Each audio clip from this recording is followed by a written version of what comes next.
ঈদুল আজহার টানা ছুটিতে দেশের বিভিন্ন পর্যটন কেন্দ্রে বেড়েছে দর্শনার্থীর ভিড়। পাহাড়, সমুদ্র, লেক, ঝর্ণা ও বিনোদন পার্কে পরিবার পরিজন নিয়ে আনন্দময় সময় কাটাচ্ছেন ভ্রমণ পিপাসুরা। প্রতিনিধিদের তথ্য ছবিতে সুমন সিদ্দিকীর রিপোর্ট।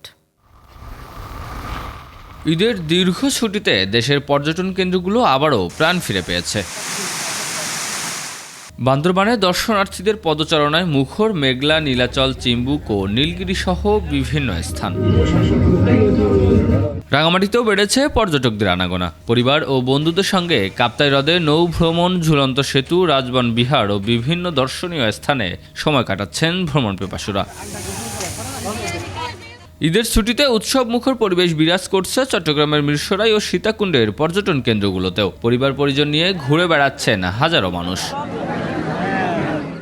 অন্যদিকে শরীয়তপুরের মডার্ন ফ্যান্টাসি কিংডমে শিশু, কিশোর ও বয়স্কদের পদচারণায় তৈরি হয়েছে উৎসব মুখর আমেজ। ইকো পার্ক, ঝুলন্ত সেতু, গ্রেট ওয়াল, পিরামিড, তাজমহল এবং বিভিন্ন প্রাণী দেখতে ভিড় করছেন দর্শনার্থীরা।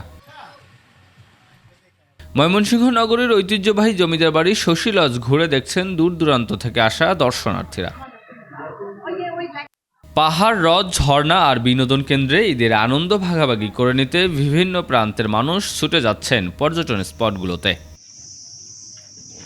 সুমন সিদ্দিকী বাবু, 21 টেলিভিশন।